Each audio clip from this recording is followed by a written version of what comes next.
আমরা এই ভিডিওতে আলোর প্রতিসরণ সম্পর্কে জানব। তো স্ক্রিনে তোমরা দেখতে পাচ্ছ একটা লেজার লাইট আছে এবং ধরে নিলাম এর আশেপাশে হচ্ছে বায়ু।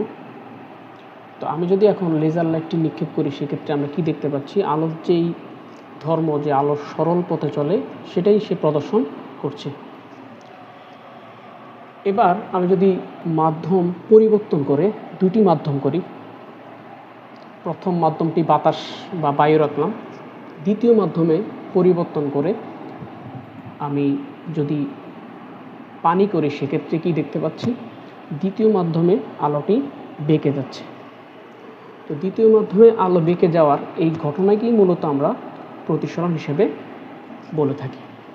অর্থাৎ আলো যখন একটি স্বচ্ছ মাধ্যম থেকে অন্য স্বচ্ছ মাধ্যমে প্রবেশ করে তখন দ্বিতীয় মাধ্যমে আলো দিক পরিবর্তন করে, এই ঘটনাকে আলোর প্রতিসরণ বলে। এখন দিক পরিবর্তন